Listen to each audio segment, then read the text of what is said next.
protection sometimes can keep us safe. Yeah. And safety can prevent our success. And you're like, well, wait a minute. I'm doing the laundry. I'm cleaning the house. I'm going to work. I'm doing all the things. And you can't even take the chicken out? When I decided to take the leap of faith, because it's a leap of faith to get into the financial industry as a female. Welcome to We Are Augusta, the Women's Financial Forum podcast. Today we welcome Amy Rhodes. Amy has built and guided national and international brands along their journeys, and now shepherds Trajan Wealth's growth as Chief Marketing Officer. Amy shares her unique perspective on getting creative, managing fear, and staying true to yourself in a rapidly changing world. Welcome to the show. Thank you so much. I'm thrilled to be here with each of you today. We are excited that you're here with us. Thank you. Very much. I love the show. I love the wisdom that you bring every week, and it's a real honor. Thank you.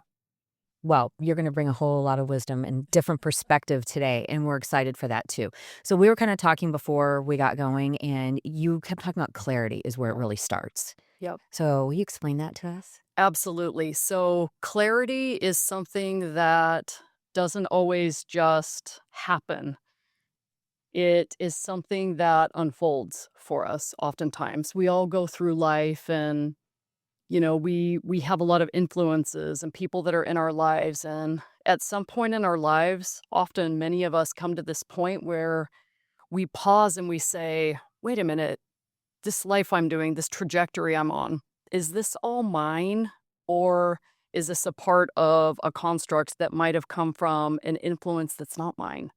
Maybe somebody wanted me to have this career or this family or life situation. There are different moments when clarity arrives in different and unique ways. And once we start to have that clarity, then we can start embarking upon our path to our own alignment in our own life. And we're going to talk a lot about how we get to that point of clarity and really ground in yourself and who you are, because that's each of truly our divine right in being here and having this human experience. It's fantastic. And it can be scary too.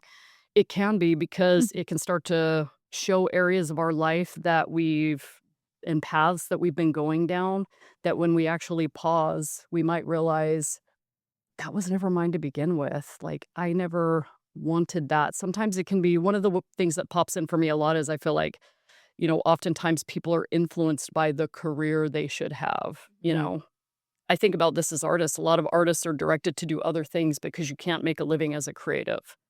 You hear that, and it's like, oh my gosh, that could not be more untrue. And so you've got incredibly creative people that are doing totally out of alignment jobs just because that's what they were coached to do. And my hope is that at some point on those artists and those creators' journeys that they have that moment of realization and get back onto their own path. I think we see some of this just in our world too, in finance.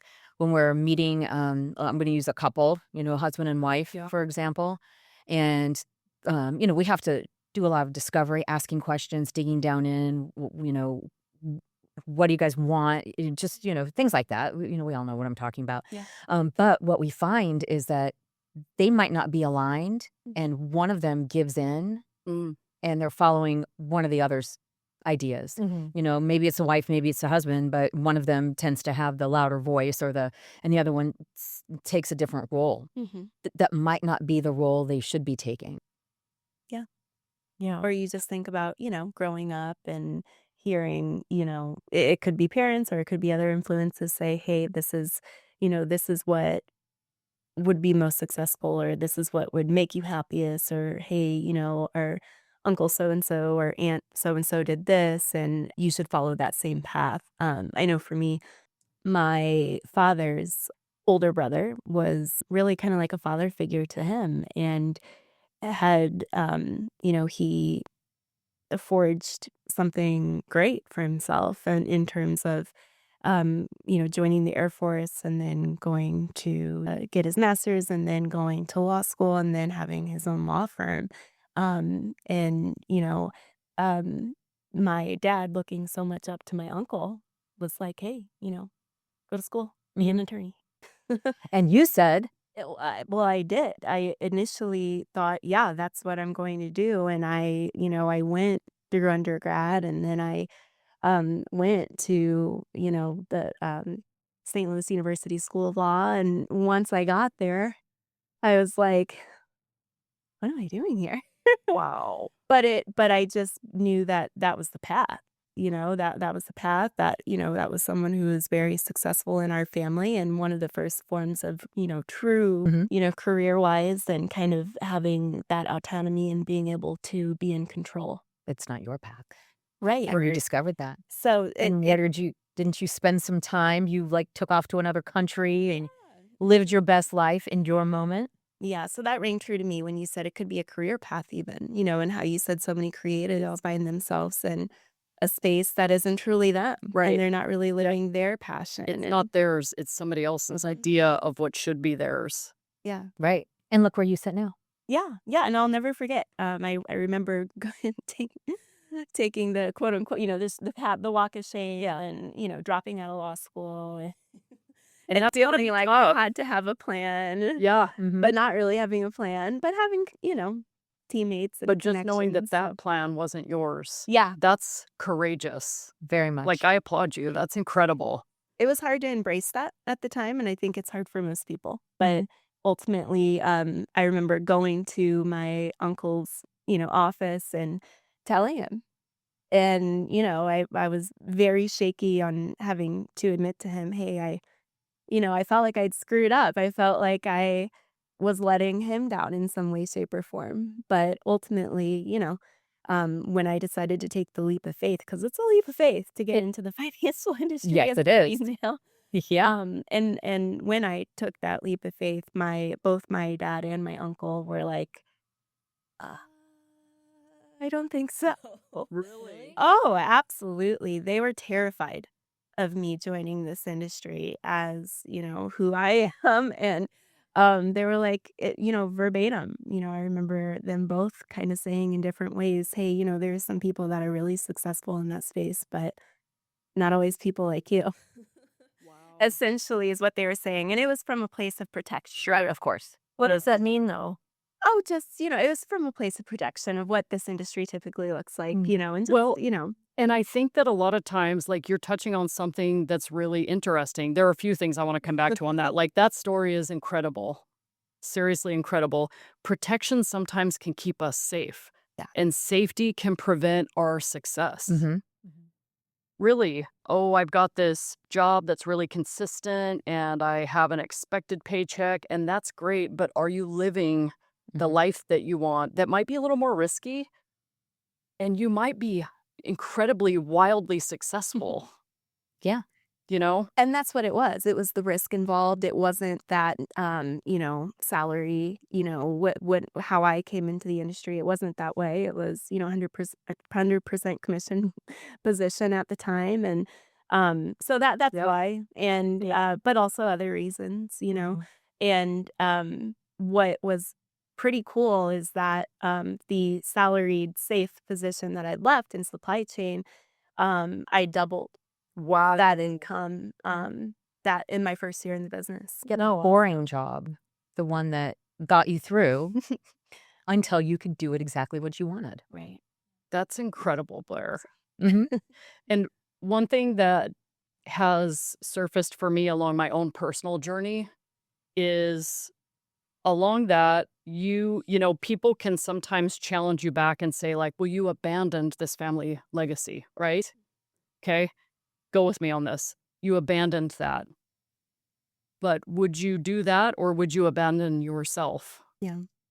And I don't think that we always focus on ourselves, because I think people are normally very caring, and we care about how we show up in our families and what other people think. But what about us, And it's not self-centered to think that way. We should care about how we feel and whether we're living the life that we want. We should care about that. Well, and I think as women, however, we don't think that way because the roles that we inherently play in all of our lives. Yeah. And we put ourselves on the back burner. Sometimes we don't even realize we're doing it until we wake up one day and we're thinking, you couldn't even take the chicken out of the freezer? If I asked you to take the chicken out of the freezer, well, and the kid, I had practice, or I had this, or I had that. And you're like, well, wait a minute, I'm doing the laundry, I'm cleaning the house, I'm going to work, I'm doing all the things, and you can't even take the chicken out? So maybe, the moment of clarity there is I am not living my life. I'm living your life. And if you want to be a part of my life, I mean, you can't kick your kids out, right? Right. But if now you have to refocus on boundaries. Right. Which again, I think we talked about that in the last episode, and I hate to be repetitive, but it comes down to boundaries for yourself, and you can still have meaningful relationships with those boundaries while More meaningful. more meaningful, right? While staying true to Who you things that you can be passionate about. Because once you have that passion, everybody's going to see it. Mhm.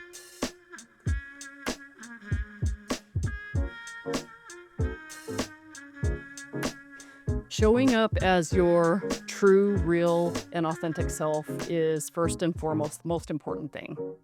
And that also means bringing your unique gifts and talents. Every individual is truly as unique as our fingerprint.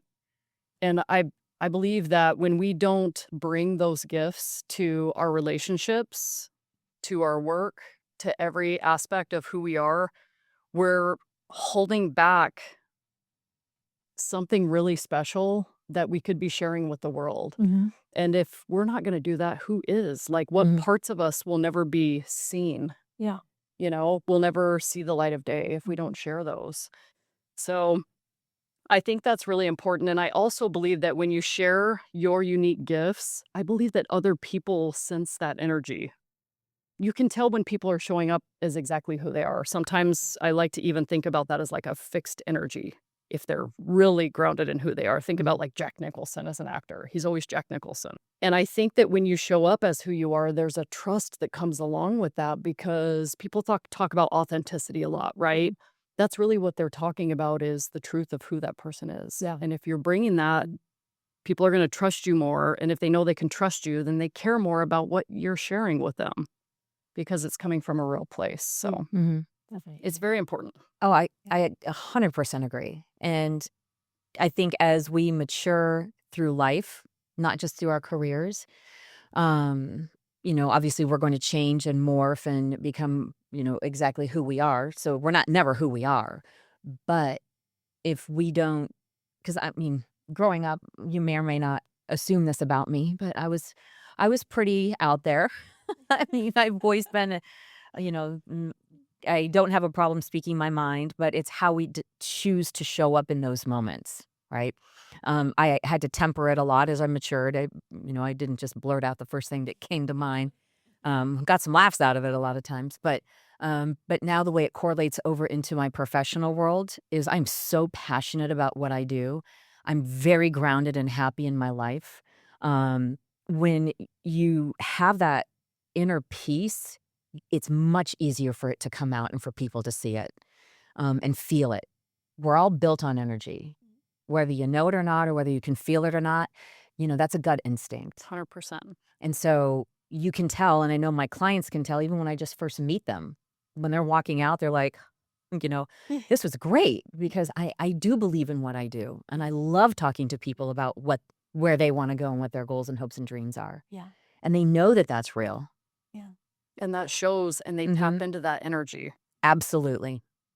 There's one of my favorite books is by Elizabeth Gilbert. It's called Big Magic. Have you read it? Mm-mm. Highly recommend. And it's all about, she talks a lot about living an enchanted life. And that all comes from when you do the creative work to uncover who you are and then live that life. And it's not something that you don't have to work at. Like literally, you have to work at it every day. You have to be disciplined about moving forward toward your dreams.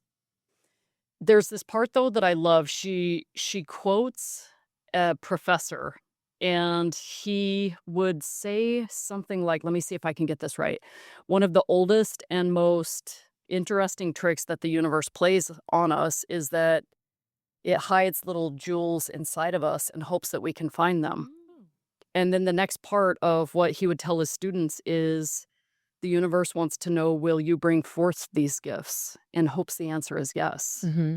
Like we have these jewels hidden inside of us and bringing those forth and sharing those with the world is truly a part of the way that we can bless the world back and also hope that we receive that blessing from others as well, that we get to know truly who they are I love and that. the most unique parts of them. Yeah, that's Whatever. incredible. I never thought about it that way. There'll be little jewels inside. Yep. What do you think I can have mine appraised for? Invaluable. Yeah. So if it's something that you're engaged in, then that has to be your authentic self. You can't engage fully in something that you don't enjoy doing. And you have to be curious about it, and you have to just like want to constantly improve and create a new bar, like raise the bar to a new level that no one's ever heard of before. Because not because you're trying to get ahead of everybody else, because you're more like chasing the white rabbit. I do also like, though, us going to the place of, can we deconstruct what success looks like? Mm-hmm. Yeah. Like that's one of those definitions that I don't know who made that, but that's not my definition anymore. And when I went through my change, like I peeled a lot of that away. Mm-hmm. And whoever's it is, they can have it. That's fine. Yeah. It's not mine. I don't hold that as a definition anymore. Yeah. Yeah. That's part of our journey of growth. It is. It really is. Yep. When sometimes the layer that we're shedding could be another person that we've shedded, or just like what we're talking about. Our beliefs A are belief changing. system. Yeah. Mhm.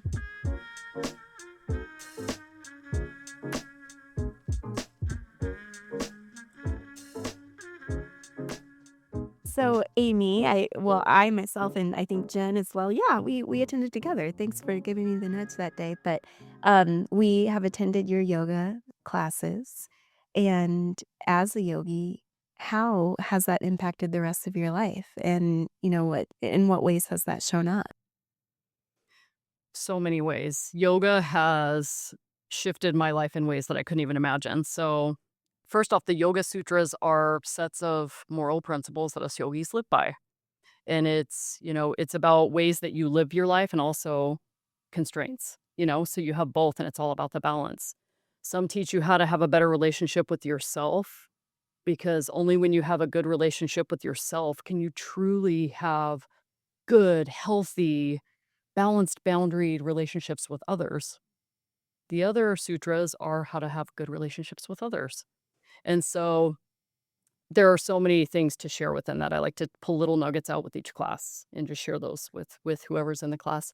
One that I love that always sits with me, really in my heart, is satya. And satya in yoga is truthfulness in all forms, no matter what that is. And the reason that I love satya so much is we all have our own unique truth. And that's everything that we're talking about today, right?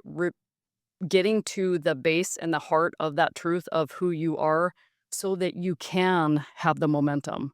Because when we're not tapped into the truth of who we are, you can feel stuck. Mm-hmm. And it's why we do yoga. Yoga removes stuck energy, right? It's why we do these healing methods, sound healing. You remove stuck energy. All of these things are methods and they're scientific. They're not, they're not woo-woo. We hear that. They're not. Yeah. They are completely scientific. Albert Einstein, it's all based in energy, and you can't create it, but you can alter it, right? You can shift it. So Satya is probably the one that really lands for me the most and that I love. But yoga has shifted my life in so many ways. How do you create a space where people feel safe enough to be honest about uncomfortable truths? That's such a great question. And I think when people are sharing, especially when they're sharing truths about themselves, you need to always create a space where people are comfortable being vulnerable. It's, Brene Brown has brought us so much research on this topic. It's fascinating. It's incredible. I'm glad that somebody actually took the time and care to provide us with the research. Vulnerability is not weakness. It's honesty. It's truth. And when we understand where people are coming from their various levels of depth, we can take conversations to levels we never could before. We can understand each other across so many different aspects of our lives. And so, especially in the creative world and in marketing, people are always bringing new ideas. And they need to have a space where they can bring those ideas so that we can take it to the next level. Mm-hmm. Well, it carries over also, again, I'm going to correlate it back to our financial world, creating that safe space, especially on these initial conversations that we have with prospects. And it's scary for them to walk in the door. And sometimes they're kind of closed off. It really becomes our as a fiduciary, it's our responsibility. We have to understand everything about their, not just their financial world, but how they think. How do they think about money? How do they think about their lives? So creating that space within 5 minutes, we're going to sit down and here we go. Let's talk about you. It can be difficult, but is so immensely important in Do you order for find us to be effective at our job. do you find that when you ask them about themselves, do they light up? Do they like talking about that? Is that a Some do and some don't. Yeah, it depends. Hmm. And so I find kind of like we were talking about in our last episode is asking the question underneath the question because you never, I'm usually pretty surprised at where the conversation goes and what is said next when you get an answer to a question, but then you follow up with another question off of that response because it always goes so much deeper than you were thinking it would. What happens when someone is not ready to be honest? Do you push? Do you wait? everyone has to arrive at, and honesty, we're talking about more like the truth of who you are, right? So getting to those deep truths, right? And so if people are arriving at that sort of truth, oftentimes it's an unfolding. I like to relate it to doing math, okay, because that's simple and we understand it. You don't start off with knowing how to do algebra. You learn your numbers, then you learn to add and subtract, then you learn the multiplication tables. You can't jump from one extreme part of understanding the unfolding of discovering the truth of who you are so you can get that momentum right off the bat. It's an unfolding and creating a space and having conversations and listening and creating that openness. I think you have to be willing to be honest with yourself. Mm. And until you're ready to be honest, you're never going to get there. Yeah. That's exactly right. And to answer your question, do you push? Do you wait? Do you stop? I think you peel at the You pace peel. that they're comfortable with. So you're slowly just, layering off those layers and relating it to what's most important to them. But again, everyone is different.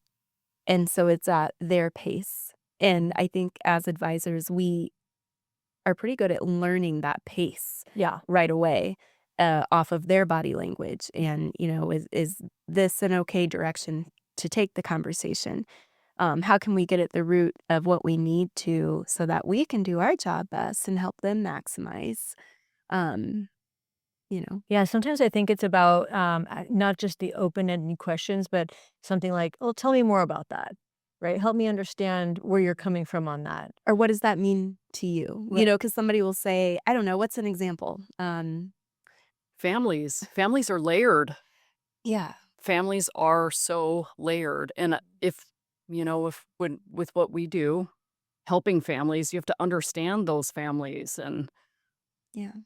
Or it might be that and just like the topic of retirement, for instance. When someone says, well, why are we here today?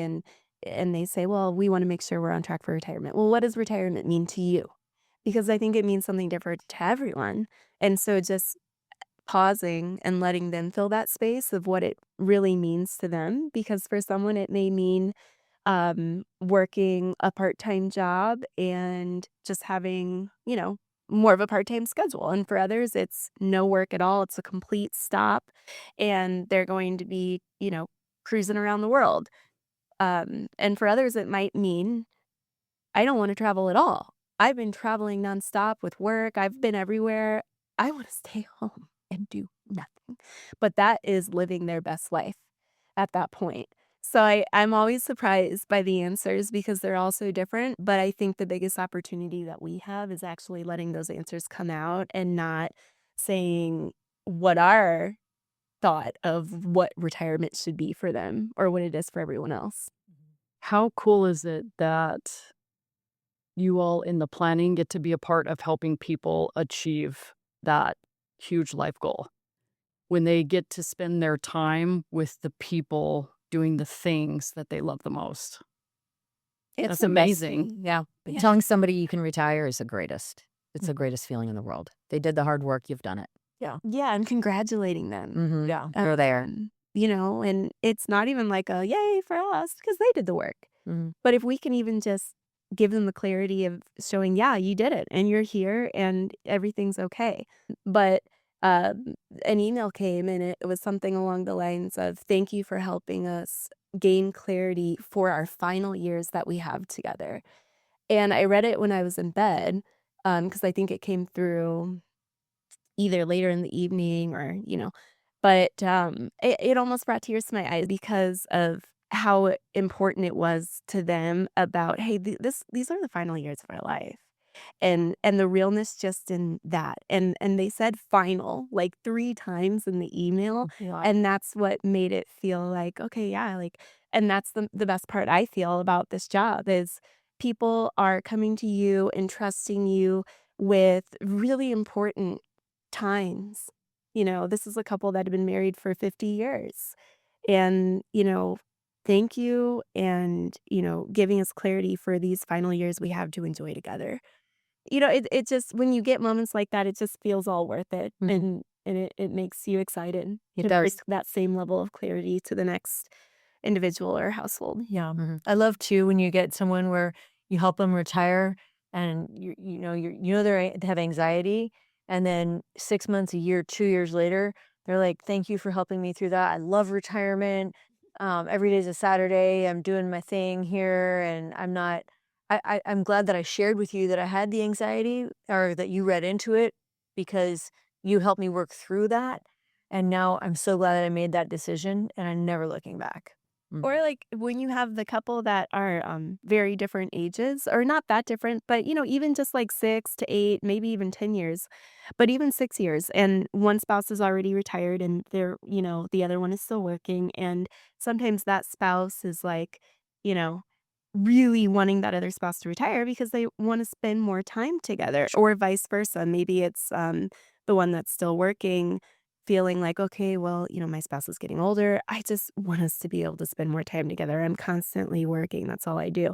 And so it's those moments where, maybe you've only been working with them for a year or so, but then you're able to have that conversation of, "Okay, well, here's June, June 2nd's the day, and we're here," and just seeing how happy they are and them kinda looking at each other, just getting that confirmation and realizing how much they are relying on the trajectory and the different, expertise that we can share with them to show them, "Yes, you're okay, and this is what's happening now. Congrats. Let's celebrate," just seeing them so happy. That's So, awesome. What an honor. yeah.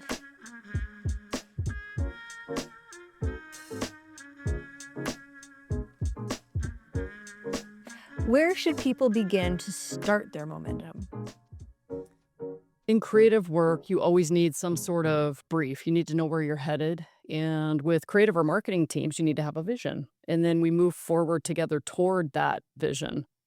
And you've got to have goals in place, right? And goals can help you to cast that vision forward so you can see it from afar. But then oftentimes you need to be able to take smaller steps to get to that goal. Otherwise, it can feel like boiling the ocean. Have you experienced that before? Mhm. Yeah. It's like when you're running, and if you can't see the finish line, it's harder to keep going. But if you can't see it, if you can at least envision it and envision yourself getting to it, I don't know why, but visualizing that helps you keep going and get to the finish line Yeah, because you see absolutely. yourself there already. Well, and for some people, it's hard to self-motivate. And I know we're talking in broad, we're talking in a broad range here. And again, we're relying on people to be able to self-motivate. And there's some people who don't self-motivate. So take a smaller bite, take a smaller piece. And like a steam engine, right? You have to stoke the fire first. So that's finding your clarity, maybe. Okay, now I'm stoking this fire. And then the more we stoke the fire, the steam comes, and then the wheels start turning a little bit and a little bit. So make that your 5 minute, maybe your 10 minute, and give yourself grace and time before you get that full momentum going. And then I think for some people, once you do get a taste of it, and once you have that first success, it's not going to be enough. You are going to want more. Mhm. The first time we stand up for ourselves, first time, you're going to have a lot of firsts as you're really discovering who you truly are, and let that carry you through. Mm-hmm. That's amazing. I Yeah. love the visualizations too. Like both of those are strong visualizations that can help you to understand the concept of moving forward, Yeah. It reminds me taking of, step, taking action. yeah. It reminds me of courage.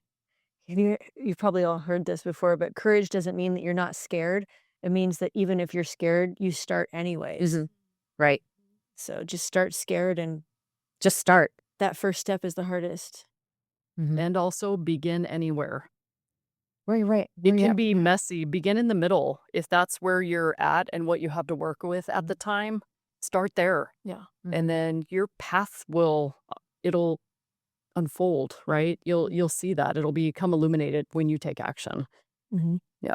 And then the visual that you gave of the steam engine and how it, you're building that momentum gradually. I think about all of the different components of that steam engine. So I think of that as being the team and who else is in your life. Because like you said, maybe it doesn't come intrinsically, but maybe there's motivators outside, and that could be in people, that could be monetary, but having that team and utilizing the resources around you or tapping into those different to have a well working machine. Yeah. It's not just one, there's not just one piece or one person. There's a lot of hands involved, right? I love that. Yeah. It's not just the steam. It's Yeah. not just the fire. It's not just Also, mindset has so much to do with momentum. So much to do with momentum. Something that's been on my mind a lot lately is limiting beliefs and limiting belief systems. And that is something that for me, within my own personal constitution, I purge as soon as I start to sense or feel it. When I look at the fact that we've gone to the other side of the moon, right? This beautiful planet, everything that we see is created. I think that a lot of times limiting belief does come from a place of fear. And if you can realize that, you can sense how that feels in your body. If you feel fearful, or if you say, I see you, I see that I'm scared, I'm going to push that aside because I'm going to move into a place of courage and discovery and curiosity. That's inner work that we have to do that's interesting, right? And I think that we plant in our mind, we plant the seeds of either fear or curiosity and progress. And we get to choose that. It's not that it's easy, right? Because you may wake up and just have a bad day. Sometimes we wake up and just have bad days, right? yeah. We're And we're- filled with doubt, or something's happened. Or But- nothing's happened. Or nothing's happened, just but you bad can, day. and if that's Yeah. the case and your energy is low, you can actually actively exercise. You can do breath work. There are things that you can do to take little steps toward finding whatever that homeostasis or that energetic baseline that you want to achieve is. But the key is to take action toward that. Limiting beliefs to me is something that my hope for anyone that experiences them is that you purge them like bad blood.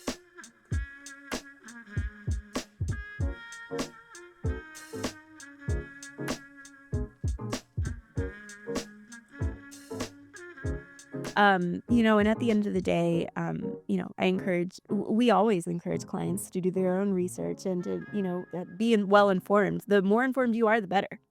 But ultimately, when it comes to needing a CPA that you can trust or an estate planning attorney, here at Trajan Wealth, we have vetted these professionals, and it's to the point of being able to walk to each other's desk, and the value in that. It's immeasurable. Yeah.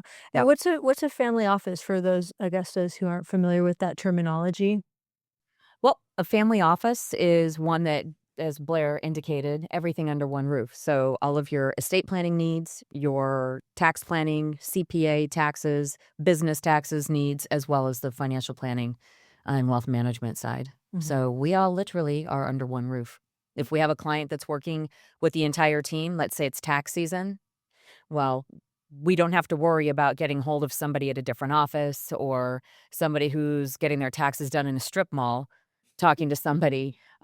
We can actually physically walk over to the CPA's desk and say, hey, we need your help. Yeah. Exactly. Well, We're held to a higher level of accountability because we're all right here. we're all here, and a lot of people and families if you think about families that are trying to build legacies and people want to have a legacy to leave behind, don't always think about how their investments in retirement planning folds into estate planning and how investments in retirement planning connects with taxes and strategizing so that you're keeping more Mhm. money in your investments, and then that's built into your estate plan. All of these things work together. And it's really incredible. And I don't think a lot of families, because not a lot of people do it. What a family office used to be reserved for the Yes. uber Yeah. wealthy, Yeah. right? Yeah. But we bring that to absolutely everyone. Everyone. Yeah. Yeah. Yeah, exactly. And creating a life that you love doesn't mean that it's a life without storms, right? We're all human here. And the true test of the creator, which is each of us that's creating our own lives, is how you work through those storms and challenges that you never saw coming. Right. How do you rise to the occasion? Right. Mhm. Always showing up for yourself. If there's one thing, always show up for yourself. When those storms in life occur, going back to our last episode, it's one of those things where who are you calling first when something goes wrong or something goes right? You hit the lottery. Who are you calling? One of the first three people, I hope, is your financial advisor, and vice versa. When something goes wrong, who are you calling? Well, and if it relates all towards life, let's say you lost a spouse, like you said, you won the lottery. The first three people you're going to call: estate planner, attorney, your CPA, or your financial advisor. And what if they were all on the same team? Oh my God! Where does that exist? What is the biggest thing that kills momentum for people financially? Fear. What do you mean? They become scared of the stock market. Maybe it's too volatile. They, don't want to participate, or they got out and they don't know when to get back in. Not staying consistent, not investing in themselves. So it is, if you don't start momentum, you can't stop momentum, Wow. right? So you have to start before you can stop. Yeah. And if you don't start investing in yourself, because we're just talking strictly financially now, you have to start that ball rolling. You have to start contributing to something. And if you focus your efforts in the wrong direction, you can inadvertently also be affecting your ability to accumulate. Meaning, if you focus on paying off all the debt first before I'm saving, Right. you're not going to get anywhere because you're missing years and years and years of compounding growth by directing your assets into the wrong area. Find the balance. And so in that instance, it doesn't matter, to your point, how much money you were making. Right. If there's no balance and there's no true plan other than, let's just funnel everything towards the debt. Right. Or if you think you're doing the right thing, reach out. You've got to get professional guidance. I think sometimes this industry, there's so many people that we sit down and speak with. I'm like, oh, I should know more about this than I do. And I ask why. It's not your job. That's Right. my job. Yeah. So I think people think that it's such an easy industry to understand.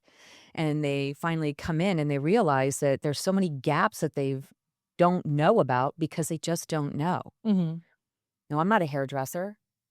I try to sometimes, and I go back to my hairdresser. I'm like, oh, I screwed it up again. Exactly. Right? I don't understand how chemical works. You make such a great point. Like, why do people think they should know this? We have professionals. It's interesting. Yeah. So what is one of the mindset shifts that helps people move faster towards their goals? So I think that there's this notion that we always need to do more, and that's not the case. Finding momentum and moving towards your goals doesn't mean doing more. Actually, it might mean peeling away and doing less so that you can be focused in the direction that you're headed. So keep your eye on the finish line. That's what it sounds like to me. And you do that, in the wealth space by having regular meetings. That regular might mean once a year. You might be on autopilot, or it might mean quarterly. Whatever it means for you, keep the end goal in mind. And because every decision you make, the little ones, the big ones, are going towards that goal, subconsciously and consciously. Absolutely. Yeah. I'm one of those nerdy people that checks in on my 401k and my investments probably daily because No, love it because you know what, and if you've been invested long enough, you know that you just follow the ups and downs Yeah. of the market. You always stay invested though. Like I've learned that. I know that now. So that fear has gone away now because I've flipped through it a couple of times. But it can fill you with little momentary sense of pride to go, I did that. And I started all those years ago and I'm happy with where I'm at. And it can propel you to keep going. Yes. Yeah. Yep. Just little check-ins. Yeah. Yeah, I love that. Stay in the course. Yes. Thank you for being our first guest, Amy. Thank you for having me. We are true. We are steady. We are Augusta. Nailed it, Amy.